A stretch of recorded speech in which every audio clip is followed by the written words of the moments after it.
안녕하세요. 득전이 응사마입니다. 뭐 하는 짓인지 몰라. 제가 이번에 이 영상을 만든 이유는 레이싱 드론을 입문하고 싶은 분들이나 그 다음에 레이싱 드론을 입문했는데 비행을 어떻게 될지 모르시는 분들이나 아니면 프리스타일러로 자기가 이제 활동을 하고 있는데 비행 기술이 늘지 않는 분들을 위해서 제가 한번, 저도 잘 못하지만 기초 단계부터 고급진 기술까지 이렇게 트릭을 운영할 수 있게 가이드 역할을 하고자 이렇게 영상을 만들었습니다. 저도 잘 못해요. 잘 못하고 그냥 혼자 독학을 했는데 이게 맞는 건지 틀린 건지도 잘 모르겠어요. 그리고 제가 지식이 짧다 보니까 전문 용어는 잘 몰라요. 그래서 그냥 무식하게 설명하는 거니까 이해해 주시기 바랍니다. 레이싱 드론의 매력이 일단 빠른 속도로 질주하면서 역동적인 촬영을 할 수 있는 큰 장점이 있잖아요. 그리고 매력도 있고 사람이 뭐 들고 막 날리면서 이게 촬영을 할 수 없기 때문에 이 드론이 대신 해주는 건데, 레이싱 드론이라는 게 상당히 매력이 있어요. 그리고 견적이 강해요. 센서 기체 같은 경우는 100단위가 넘어가는 비싼 드론이잖아요.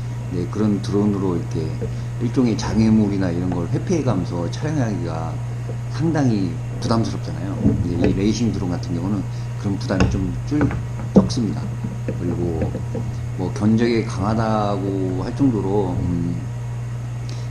레이싱 드론을 입문하다 보면 막 여기도 부딪히고 저기도 부딪히고 막 굴러다니고 막 높은 데서 떨어지기도 하고 막 이러는데, 그때 견적이 나봐야 뭐 간단하게 모터 교체라든지 뭐 암대 교체 이런 식으로 견적이 좀 소소한 편입니다.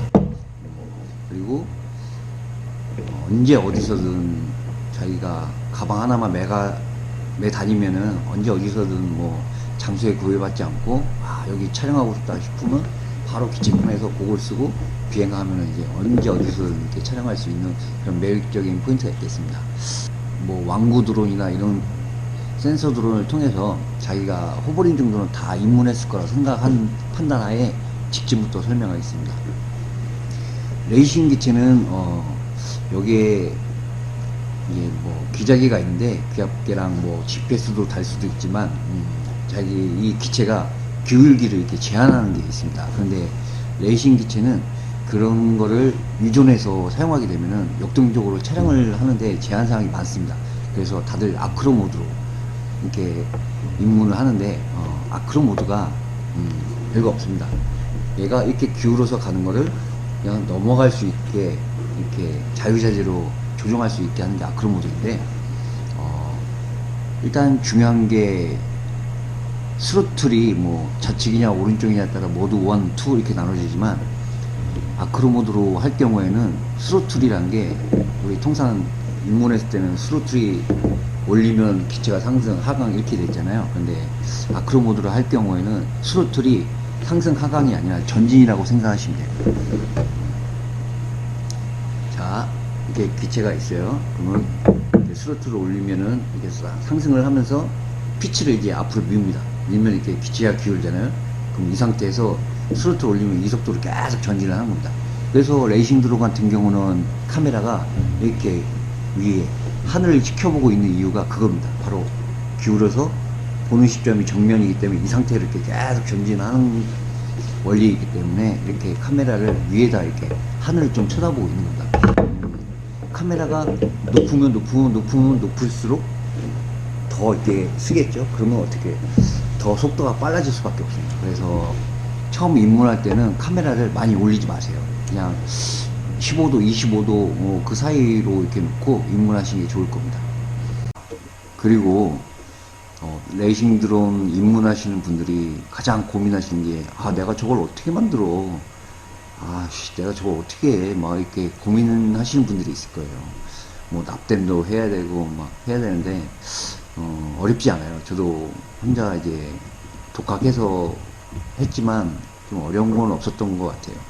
그리고 그때 당시에는 뭐 그렇게 만드는 분들이 거의 없었어요. 거의 없었는데 지금은 전문적으로 이렇게 영상 올리시는 분들이 많이 있거든요. 이제 드론 어떻게 만드는지, 그 다음에 베타 플라이트 세팅을 어떻게 하는지 이렇게 막 영상 올리시는 분들이 많이 있으니까 그거 보시면 쉽게 이해할 수 있습니다. 설명도 잘 돼 있고요. 그거 보면서 따라하기 식으로 만들어 보세요. 어렵진 않아요. 그리고 제가 조만간 저도 한번 만드는 걸 한번 설명하면서 이렇게 만드는 걸 한번 해보겠습니다. 만드는 시간은 대략 그냥 혼자 집중해서 만들면 한 2시간이면 만들고, 그냥 이렇게 설명하면서 하면 3시간 정도 될 텐데, 영상 편집하면은 뭐 10분짜리로 이렇게 충분히 나올 수 있을 것 같습니다. 자, 일단 이제 기체입니다. 프로펠러 이런 걸 이제 갖고 왔는데, 지금 보시면은 아시겠지만 입문하시는 분들은 뭐 잘 모르실 수 있는데, 드론을 한 번쯤은 날려보시는 사람들은 이게 회전 방향이 바뀌었다는 거 아실 거예요. 이제 프리스타일 하시는 분들 같은 경우는 이제 프롭을 정방향으로 안 돌리고 역방향, 반대 방향으로 이렇게 돌리면서 이렇게 세팅하시는 분이 많아요. 그 이유는 만약에 프로펠러 정상적으로 회전하면 이쪽으로 회전을 하게 되면은 이게 돌면서 흙이나 뭐 진흙 막 이런 이물질들이 얘가 돌면서 이렇게 안으로 튀어올 수 있거든요. 그러면 여기에 있는 세션에 이제 이물질들이 묻게 되면은 영상을 버릴 수밖에 없기 때문에 이제 역으로 이렇게 용날개 이렇게 달아서 이렇게 세팅을 거의 다 대부분 합니다. 진하게 되면 아미키 하면은 회전을 하겠죠. 그 다음에 스로틀을 살짝 올려주면은 붕 뜰 겁니다. 그 다음에 피치를 숙일 겁니다. 이렇게 앞으로 밀어서 이렇게 숙이는데, 이렇게 되면 상승하면서 이렇게 숙이게 됩니다. 이걸 동시에 하면은 상승시키면서 이렇게 피치를 바로 살짝 밀어주면은 상승되면서 이렇게 딱 각을 잡습니다.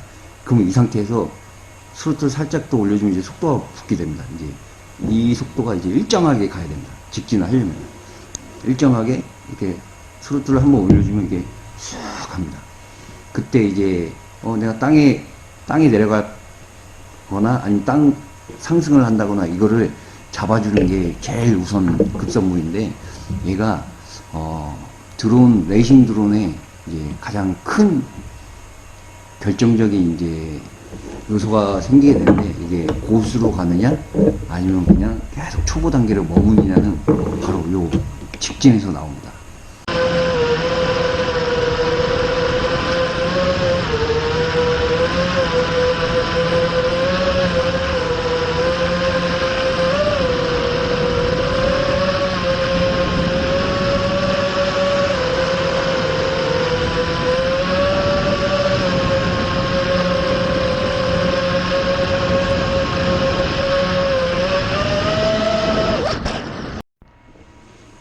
직진 영상을 보셨는데, 여기서 레이싱 드론의 가장 큰 비밀이 바로 카메라였습니다. 카메라. 아까도 설명했지만 뭐 초보분들은 15도에서 25도 정도로 하고 비행을 시작하라고 했는데, 이제 기체를 땅에 내려갈 때 카메라가 바라보는 수평선을 봐야 됩니다. 카메라 지금 땅에 내려가 있기 때문에 카메라가 약간 올라가 있기 때문에 수평선이 아래에 있을 겁니다. 아래에 있는데 비행을 시작해서 쭉 전진해 나가보면은 수평선이 화면 중앙에 있는 게 가장 좋은 이제 각도인데, 자기 비행 스타일이 난 빠른 비행을 좋아하는 사람들은 카메라가 더 올라갈 거 아닙니까? 그러면은 더 올라간 만큼 기체를 숙이기 때문에 수평선이 가운데에 오게끔 자기가 카메라 각도를 맞춰주는 게 좋습니다. 근데 이 수평선이 일정해야 됩니다. 수평선이 일정하게 비행을 하려면은 자기가 고도 유지가 중요합니다. 고도 유지가 중요한데, 고도 유지는 이 수평선을 보고 판단을 하는 겁니다. 그리고 땅이 얼마큼 올라오느냐, 땅이 진짜 바닥에 붙을 만큼 이렇게 계속 돌아다닐 수 있는 비행 실력을 가진다면은 이게 가장 좋은 이제 저고도 비행이 되겠습니다. 저고도 비행은 가장 큰 비결은 멀리 봐야 됩니다. 멀리 보면서, 멀리 수평선도 같이 보면서 제가 가고자 하는 방향으로 계속 이렇게 밀면서 이렇게 가는 겁니다. 중요한 거는 스로틀을 계속 이렇게 펌핑질을 하면 안 됩니다. 레이싱 드론 같은 경우는 이제 레이싱으로 이제 대회나 이런 거 했을 때는 스로틀을 많이 조작하게 되는데, 프리스타일 같은 경우에는 영상을 이쁘게 찍고자 했을 때는 스로틀을 많이 해주는 건 좋은 게 아닙니다. 그냥 일정하게 계속 일정하게 가는 게 좋습니다. 영상이나 이런 거 들어보면은 가끔 이제 기체에서 나는 소리를 이렇게 들을 수 있는데, 이게 각자 사람마다 틀립니다. 어떤 스타일이냐에 따라 틀린데, 스로틀을 윙 이렇게 하시는 분도 있고, 어떤 사람은 그냥 스로틀이 윙 이렇게 되는 게 있습니다. 뭐 자연 환경이나 뭐 풍경 이런 걸 찍을 때는 그래도 스로틀이 일정한 게 영상도 이쁘게 나오니까 스로틀을 가급적 잘 안 건드리는 방향으로 이렇게 연습을 많이 하세요. 그리고 장애물이 많거나 뭐 좁은 구석을 통과하거나 아니면 급회전을 해야 되거나 이런 기술 트릭들이 많이 사용하게 되는 곳에서는 그때는 뭐 어쩔 수 없이 이게 스로틀을 많이 손이 갈 수밖에 없습니다. 어쨌든 자기만의 스타일이 있으니까 여러분도 일단 제일 첫 번째 하는 훈련은 직진입니다. 직진은 정말 중요한 훈련입니다. 저도 한 달에 한두 번 정도 이렇게 비행을 하는데, 그때 하면은 첫 팩에 항상 저고도로 이렇게 온 동네를 싸돌아다니는 이제 길도 외우고, 저기에 장애물이 있구나 이런 식으로 이제 참고를 하려고 저고도 비행을 하면서 길도 익히면서 그냥 키워감도 좀 익힙니다.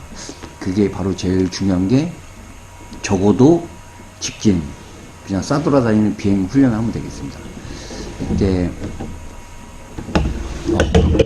키를 보면 또 오른쪽 키가 이제 엘러런 키인데, 이제 피치를 뭐 앞으로 뭐 상하로 이렇게 주거나 좌우로 롤을 치게 되는데, 이제 중요한 거는 자기가 이제 비행체가 싸돌아다닐 때 롤을 치면 좌측으로 치면 이렇게 좌측으로 이렇게 기울지 않습니까?